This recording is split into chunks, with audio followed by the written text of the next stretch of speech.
Hello everyone and welcome back to the channel.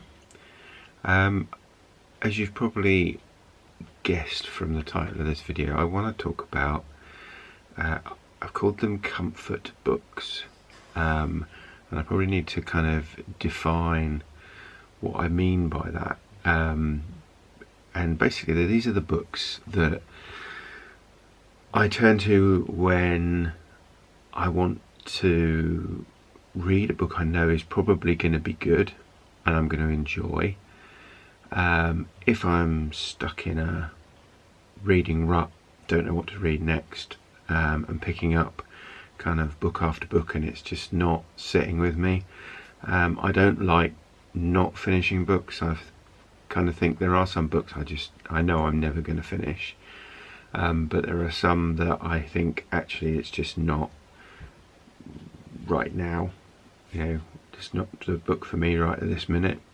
And when I kind of get into that sort of reading type slump, then these are kind of the authors that I turn to, or the books, and most of them are book series, so I turn to, and I'll read a book in that series, or I might read a book in one of those series and then a book in another series. And some of them are series that I've been reading for a long time, or authors that I've been reading for a long time.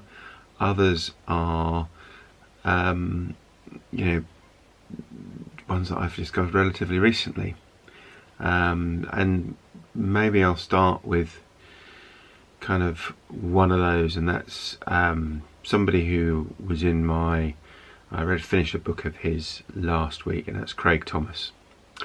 And I think I said last week that he is, to my mind, the master of the techno thriller. So perhaps a title that often goes to the author Tom Clancy, but to my mind it really should go to Craig Thomas. Now, I read some of his books when they first came out back in the 80s, late 80s, early 90s. Didn't really stick with them, and I think probably read predominantly because of the film Firefox that Clint Eastwood was in. And I've come back to them recently, partly because they've been republished by a new publisher and given new covers and things like that, and to be honest, because I saw them as a 99p Kindle daily deal, and that's all of the ones I've been reading to this point have been Kindle editions. So I've been reading them on the Kindle, and there are two main series. There's the Mitchell-Gantz series and the Aubrey and Hyde series, and I think I've got one book left in the Mitchell-Gantz series and about another 4 or 5 books in the Aubrey and Hyde series. Now, I just really am enjoying them. They're quite, most of them are kind of 500-600 pages long, so they're quite, meaty books to get into. But like I say, just enjoy them, and ultimately that's what I want from a comfort read. Like I say, it's a book I know I'm going to enjoy. It's going to, I'm not going to have a problem picking it up. I'm not going to be sitting there thinking, not really enjoying this. Obviously, some of the future books, I think all the ones I've got ahead of me now, ones I've never read. So they were, published originally after I kind of stopped reading that author for whatever reason. So yeah, Craig Thomas is one, and I'm going to carry on, probably. I think the rest of it, if I keep consistently, I'm reading about maybe one a month.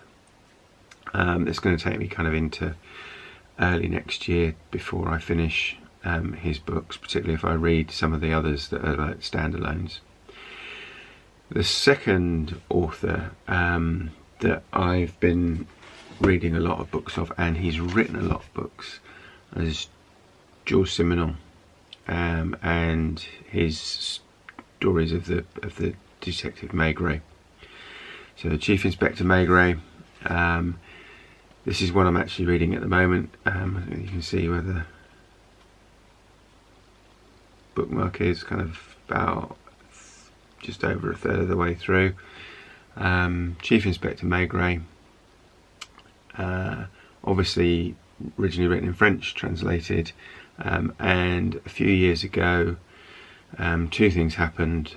One, Penguin started to republish them all in this kind of binding, and secondly, someone bought me Maigret at Christmas as a Christmas present, and that's what got me into them. I'd never read any of them before, and I read that and I was hooked. And kind of after I finished, I kind of read that, a couple of days over Christmas, and went to Waterstones and picked up whatever they had on the shelf and read those, and I've been reading and collecting ever since. Now I wish in some ways I'd started a bit earlier, because these are I think they're about £7 or £8 each, and I probably could have just about, I think Penguin were releasing 2 a month over like the 78 or 80 books, something like that. So they were releasing kind of 1 or 2 a month for quite some time, and I think at kind of £8 a go, I probably, if I bought them as they'd been published or republished, I probably could have afforded it. Now, although I've probably got about half to 3/4 of them, either as paperbacks or some of them are on as ebooks. I would like them all as paperbacks eventually, but I couldn't afford to do that in one hit, so I've got to buy them as and when I can afford them, basically. And they're still, even second hand, they're selling for like £5 or £6 a go, and I've just recently bought a whole batch because I got a good deal on sort of, I think it was about half a dozen. It was 8, so it's buy 3 get 1 free, buy 3 get 1 free, say that. And so I bought 8, and that was still not cheap, as you can imagine, at kind of £5 a pop.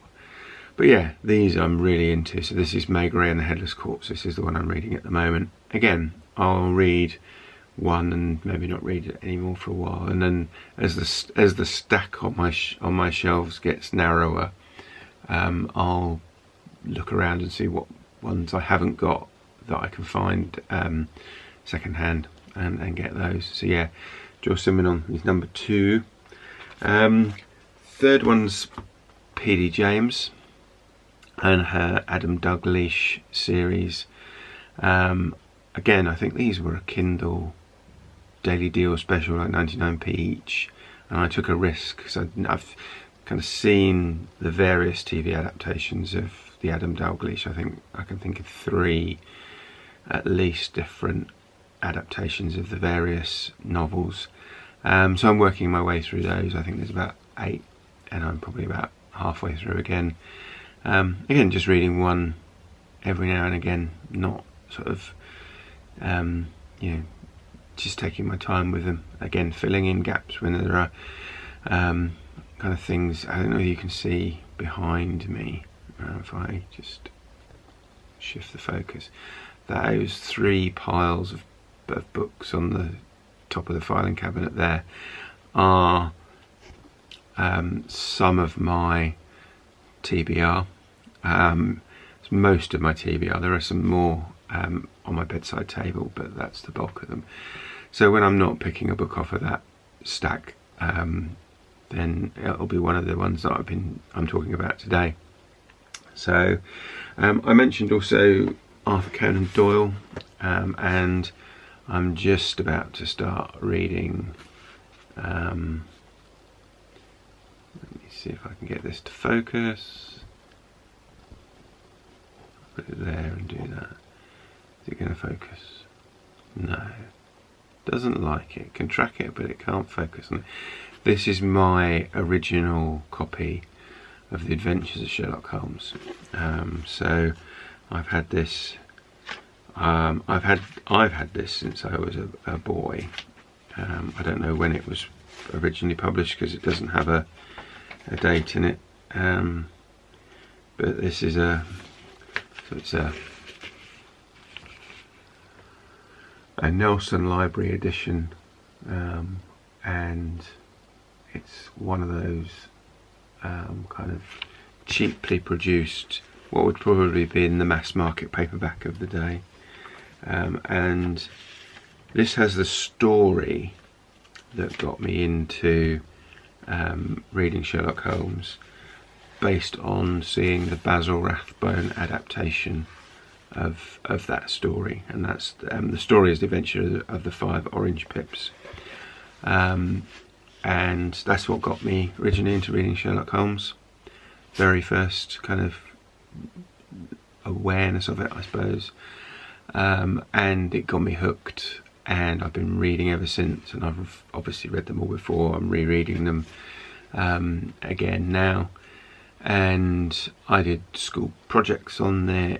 I think if I'd studied English at any level past O-level, I would have, you know, probably done A-level projects and degree projects, and, you know, who knows, theses and things like that on it. But that never was the direction my studies and career went, so it didn't happen. But yeah, it's something that I'm it's one of my fundamental rocks, I guess, and so also a comfort read. And next up, Martin Walker's Bruno, Chief of Police series.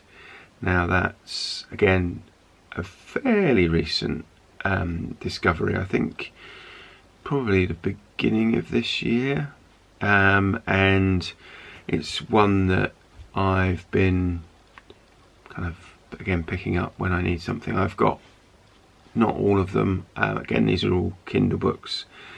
Probably also started from a daily deal, Kindle Daily Deal. Although, interestingly enough, a long time ago, I did actually see the author speak at Crime Fest in Bristol, and bought the first book in the series on the strength of hearing him speak. And again, you know, didn't take it beyond that. And now I'm again hooked, and I'm probably again about halfway through the series as they stand. He's still alive, still writing, whereas, you know, everyone else I've spoken about so far have sadly passed away, so they're not producing new books. Yeah, another comfort read, and again another one that I know I'm going to enjoy when I pick it up, regardless of you know, what the kind of state of the world is, or state of my head is, in terms of reading books and so on. And then finally, again also on Kindle, Bernard Cornwell's Sharp series. Again, picked up because it was in a daily deal, 99p, and I think this is I'm currently, or about to start, the 17th book in that series. That's the next one I've got to read, which is Sharp's Regiment. I think there are, I'm just going to have a look, there are 20 something books in the series.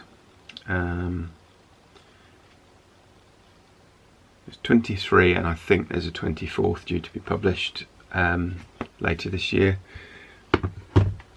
Bernard Cornwell is still alive, still writing, not as perhaps prolifically as he once was. I don't know quite how old he is, but I'm guessing, you know, he's probably either going to keep writing until he dies, or he'll retire fairly soon. You know, one of those two outcomes. But you know, I've got a few left of that. So those are my kind of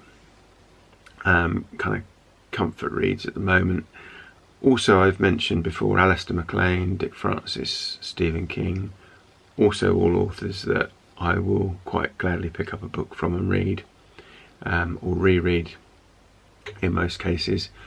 Again, Alistair MacLean, Dick Francis both passed away. Stephen King, although again probably going to keep writing till he passes away. an author that is still producing at least a book a year, if not sometimes 2 books a year. So yeah, that's it. Those are my comfort reads. What are yours? Let me know in the comments below. Tip me off to new series that you enjoy if it's kind of in a similar genre to one of those. I'd really love to know, because ultimately if I finish a comfort series, then although I can go back and read from the beginning, it would be nice to have a new one to take its place. So yeah, tell me what yours are. If you have been, thanks for watching, and I will speak to you again soon. Take care now, bye bye.